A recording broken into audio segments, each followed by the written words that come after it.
good, fam? It's Mr. Kelly with Good to the Hood, talking about anything and everything that impacts the culture.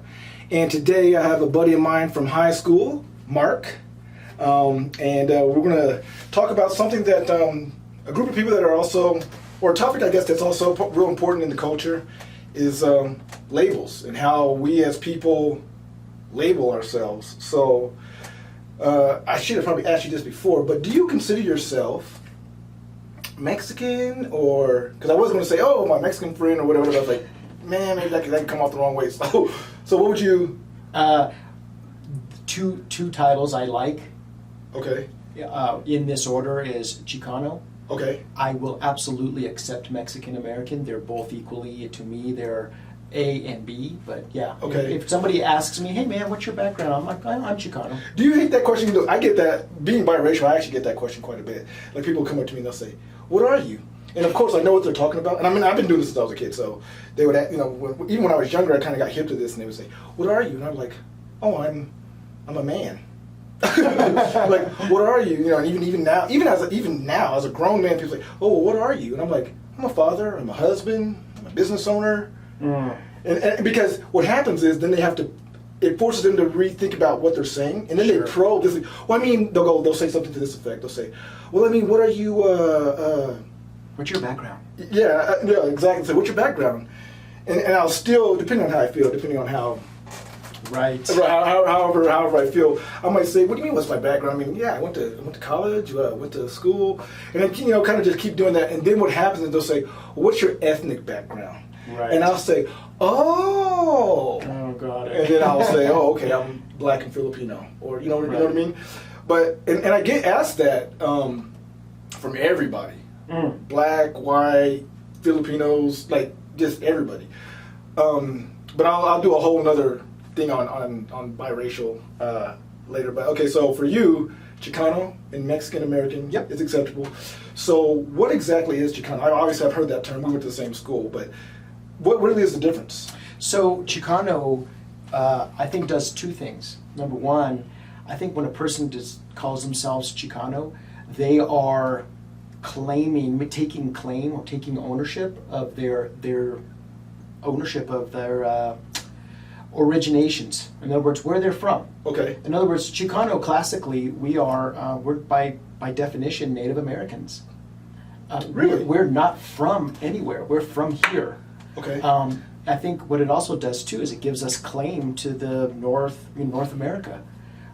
Sure. My family, particularly my family, we didn't cross the border. The border crossed us. My family has been in the same plot in New Mexico. I love that. I've never heard that. We didn't cross the border. The border crossed us. Yeah, my family's been in the same area of northern New Mexico for over 200 years. Okay. And when the Mexican-American War was decided and we won, and when I say we, I mean Americans, right. They decided the border would go south, and you could either stay and become American citizens, or you could go south of the border and be Mexicans. And my family, by the good grace of God, decided to stay.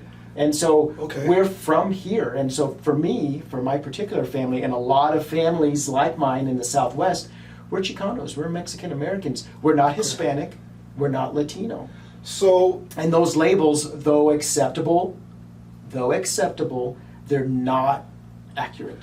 So Chicano, but Chicano is not synonymous with Native American, or are you saying that it is? Well, it is. Because I'm thinking if somebody's it isn't, full on Cherokee, but it should be. But it should be. Really? I believe it should be. I just recently took a DNA test about a year ago. I'm 33% Native American. And so is my mother, and so is my father. And by definition, any Mexican is a mix of Spanish blood and native blood, be it Inca, Maya, Aztec. But to be Chicano, and I'm asking, to be Chicano, do you have to have also, in addition to Native American bloodline, you also have to have bloodline from Spain or Mexico or whatever? Well, I think classically that's the definition. Because I'm just saying, like, I think, like, if somebody's whatever, full-blooded Cherokee or whatever. I don't think so. I don't believe so. You could really? In other words, a full-blooded Seminole Indian, I don't think could be a Chicano because they. Okay. Does that make sense? Yeah. Okay. Yeah, right. like my son. My son, he's Chicano, even though he's part German, he's Chicano. Okay. You know? Because, so I lived in California for a couple of years in San Jose. And I would go through certain neighborhoods and I had friends and they would be like, yeah, I'm Chicano and whatever. And it's a very specific lifestyle that they identify with and look that to the point where they don't want to be considered just Mexican. And I've noticed this with these labels. Look, and I've actually even gotten kind of in debates and arguments over this, and I don't even really have a dog in the fight outside of we're all human beings, is people that I know that are Mexican don't like, or Mexican American, don't like, or they have beef or stereotypes that they put on people that are straight from Mexico, first generation from Mexico. And then both of those people groups will then have stereotypes the way that they address somebody that identifies with being Chicano. Right. And for me, I look at that and I'm like, that's crazy. Like, what? Well, so here goes, Mark. This is what I've learned in 47 years of living here. So the word Mexican American, Okay. you have to really think of the word. Like, so if you put it on the wall there's a dash in there. Okay, I'm the dash. If you were going to label the dash, Okay. you would label it Chicano. And here's what I mean. Many times, I am not Mexican enough for my Mexican counterparts. Sure. In other words, I don't speak Spanish fluently. I'm not, nobody from many, many generations ago is from Mexico. Right. The only parts of Mexico I've been to have been Tijuana and, the resorts. Right. Yeah, Cozumel or whatever. Cozumel, many times I'm not Mexican enough for my Mexican counterparts. And look, being biracial, I get that because I'm not black enough and I'm not Filipino enough, so I get that. Subsequently, many times I'm not American enough, whatever that means, for my American counterparts. I might use words, slang words, be it Spanish or my diet at home, or just the way we raise our children, or the way that we kind of see through the filter of my Chicano experience. Sometimes I'm not American enough for them, so I'm the dash. And that's why Chicano is a very important label for me. It also implies a little bit of political activism. In other words, it's sort of how we see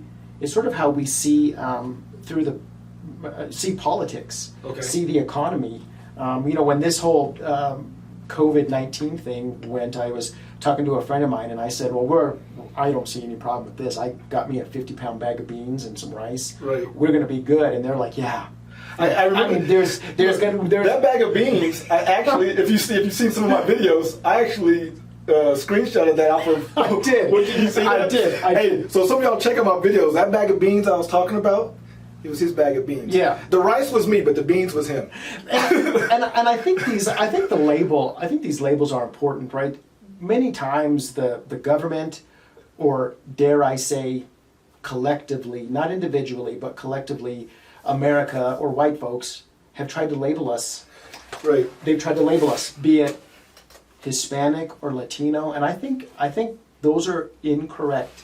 And the reason they're incorrect, Mark, is let's take the word Hispanic, and I'm actually gonna go down here. Take the word Hispanic. By definition, and this is Webster's definition, it's you're descended from Spanish speakers or from Spain. And by definition, is that part of my bloodline? You got it.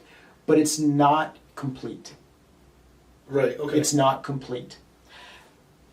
Latino, by definition, this is Webster's definition, it says that you're from Central or from Mexico, Central or South America. In other words, you could be from the Caribbean and be Latino. You could be a black African Jamaican and be Latino. You could be Brazilian and be Latino. Because of the region, right? That's not that though some accuracy is there, both of those labels deny our privilege of our nativism, our Native American blood. Why does it say on if you've seen this on applications, or sometimes even when you have to fill out the census and all that, why does it say something to the effect of Hispanic but not of Hispanic, or white but not of Hispanic descent, or you know what I'm saying? Like I have no idea. You know what I'm talking about? Have you I seen know that? exactly what you're talking about. Yeah, like non-white Hispanic. Yeah, or something like that. I was like, what does that even mean? So I'm Hispanic but not white, or I'm white, but if like I don't. Yeah,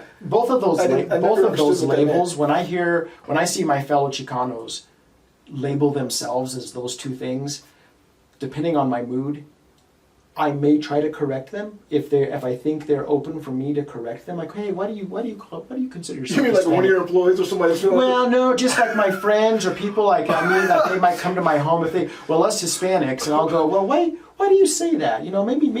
Maybe if you could reach one, you can teach one. You know what I'm saying? I'm like, maybe if I see them label themselves like that, depending on my person, depending on where I'm at, sort of emotionally that day, I might try to correct them. If not, it's perfectly okay. At least they're labeling themselves something. The labeling I definitely get, because look, KRS, there's a rapper KRS-One, which I'm sure you're familiar with from back in the day, from BDP. Oh yeah. He has a line in one of his raps where he said about African American, and he says basically they're saying when they call you African American, they're saying you're not fully American. Because when people say, especially now in today's climate, if it's we're all Americans, I understand the labels part, because then why do we have to necessarily say, well, this is Mexican American, this is Asian American, this is African American? Outside of the fact that as an individual, I can be American, but I don't want to lose hold of part of my identity. Sure. You know what I mean? Because America is a hodgepodge of a whole bunch of people, right? A whole bunch of different cultures, races, or whatever. There's one dominant one, obviously. But as we progressively move, we're seeing different things. I wanted to ask you what you were saying when you were going down the line. How do you feel? What do you think about? Because I just saw this trending on Twitter or somewhere a couple weeks ago. Latinx. Are you familiar with this? I am. Latinx. So what is? That's what is the thought process of Latinx, and then what do you think of Latinx? My understanding is Latinx. The X specifies. So in Spanish, if you're Latino, that's for a man. Latina is for a girl. The X takes out the gender identity. Okay. So I'm 47. I missed that whole boat about gender roles and your identity. That question might be better for someone in their 20s. To me, I'm like, I don't really care. I'm a guy. You can be whatever you want. If you want to put an X at the end of your name, this is America. You knock yourself out. We have in America. So this is kind of interesting. Is we have obsessed now over. They say you have too much of a good thing. In America, I feel, in many ways, we have obsessed over labels, because the labels now kind of exaggerate individualism, right? Sure. So it used to be, when we were coming up, it would be like the gay community or the homosexual community. Then it turned into LGBT, right? And it was LGBT for a long time. Then it turned into LGBTQ. And now I think it's like LGBTQA. LGBTQ2 plus. There's a whole lot, and that's fine, but then now you have it to where, okay, well, your sexuality is no longer. When we were growing up, it was either you're bisexual, heterosexual, homosexual. That's pretty much it.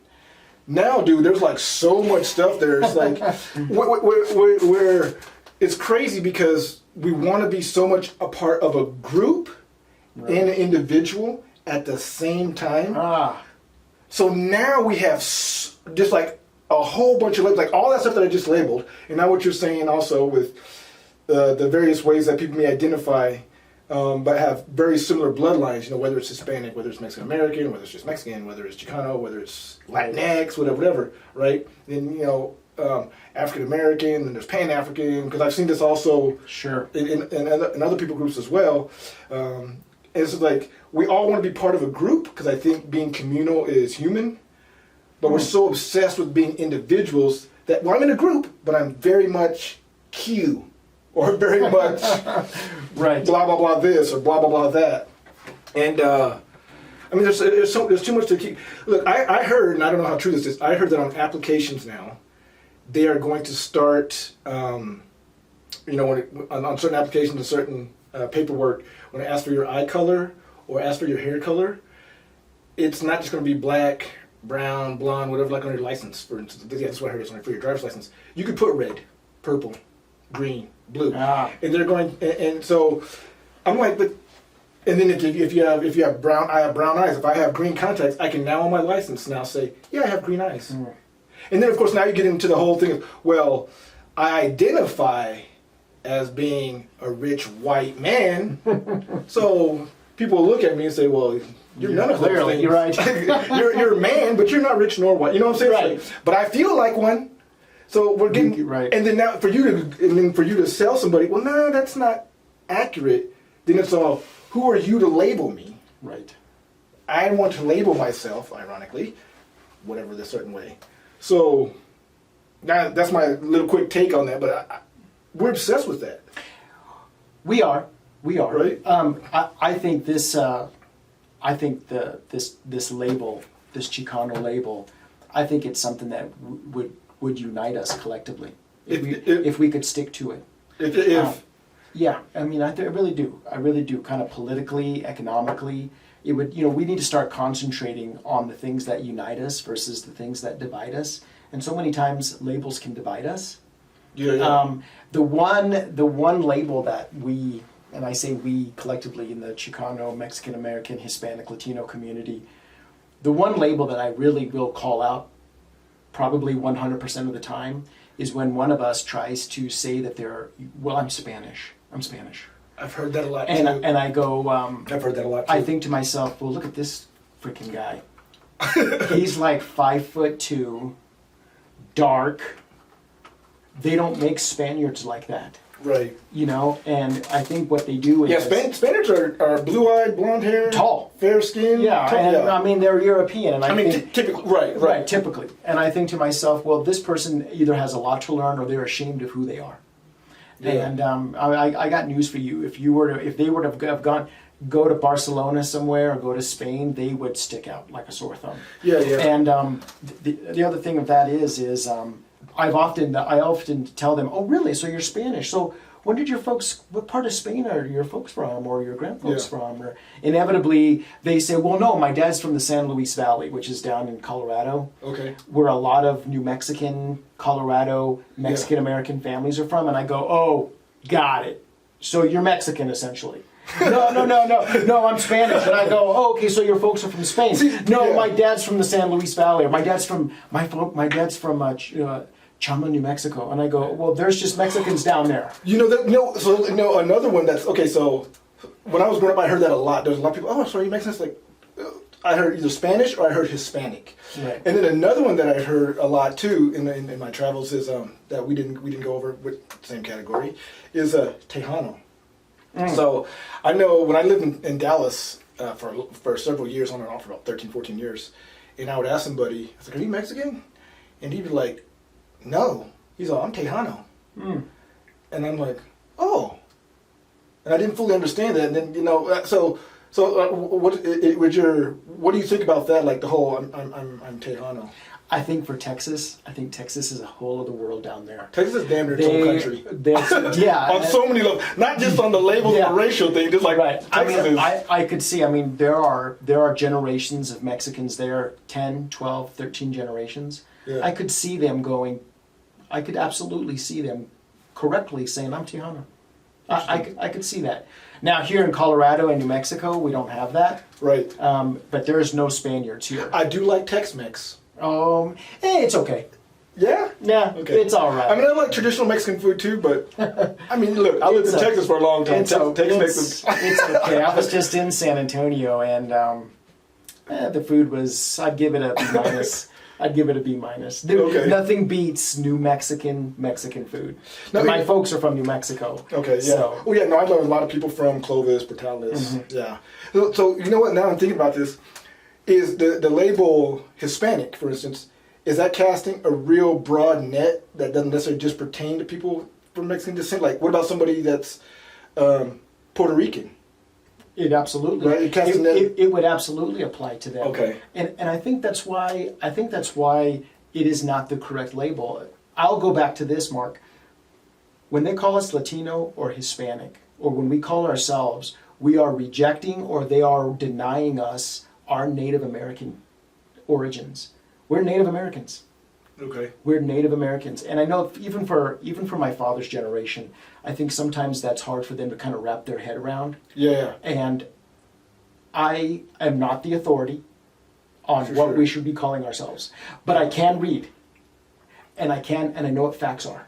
Yeah. And when I took my DNA test, and my mother took hers, and my father took his, they're 33% Native American. Give me a break. Yeah. We're Native American. I mean, it ties into, look, even with African American, the term African American, and some people prefer black, some people prefer African American. Me personally, I just prefer black because I've never been to Africa, and I don't know to what region my dad's people are from. You know, are they of Nigerian descent, Ethiopian descent? Are they from the Congo? Are they from wherever?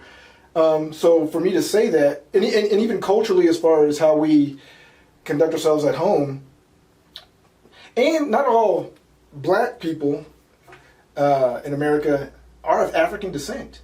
Like I said, you can come from the Caribbean, you can come from Jamaica, you can come from Brazil, right? Cuba even, right? The Middle East. So there's a lot of different, and the thing is in America, if a black American, a lot of times, you don't know where your lineage really comes from. It really is like, where? You know? Right, of course. And of course you could take a DNA test and it could probably give you a pretty good idea, but even after you have the idea, you can't trace back, oh, my great-great-great-great-great-grandfather was part of this tribe, or was part of this, or like, so blacks in America are very much, during the slave trade and all that was stripped. Sure. Your foods, your clothing, your language, even just to know, like I said, you can't even be like, have a picture of your great-great-great-grandmother from on the other side of the globe. Like, there's none of that. So that of course, that's a whole nother topic. So, but. Well, us, we're from here. People say, well, Mark, what part of Mexico is your family from? And I go, Colorado. Yeah. New Mexico. Oh no! Well, when did they come over? And I go, they did. They've been here. That will stick with me. We didn't cross the border. Yeah, the border crossed us. I love that. You need to make a shirt with that, dude. That is freaking. Well, it's not an original thought. It's not an original saying. I've seen it. In the literature and the books that I read, that I tend to read, I've seen it dozens. Man, I have never heard that. I'm freaking. But we're from here, and many times because the first generation Mexicans, and I guess by definition I'm fourth or fifth generation Mexican American. Many times the first generations and the fifth generation, we can't see eye to eye because we're too focused on what divides us. Yeah. But we need to focus on what unites us, and that is the way we love our families, the way we see politics through this collective experience here in this country. Right. Those are the sorts of things we need to start recognizing and seeing us that we're really in this together. Right. We're not separate, and that's why these Hispanic and Latino labels I'm not in love with. If somebody wants to label themselves that's fine. I'll accept it. I have no choice but to accept it. The one I don't accept, the one I call out every single time, is when they start calling themselves Spanish. Because what they're doing is they're saying, well, I'm not like these dark Mexicans. Yeah. I'm not like these dark subhuman people. I'm something else. I'm European. I drink my tea with my pinky up or some crazy shit like that. Right. No, you're Mexican. Right. Yeah, you're like 5'2", 5'3". Right. You're dark. They don't make Spaniards like you. Like you're kidding yourself. Yeah, Spanish 2.0. Like, wake up, dude. And that's the only one I'll call out. But that's okay. That's right. That's kind of where I'm at with it, man. Well, I don't know that we solved any world problems today, but I think we definitely got some things off our chest and probably brought some things to light. So this is my homeboy Mark from back in the day in high school, and this is Mr. Kelly with Good to the Hood. If you haven't already, do me a favor, hit that subscribe button, hit that like button, and until next time, peace.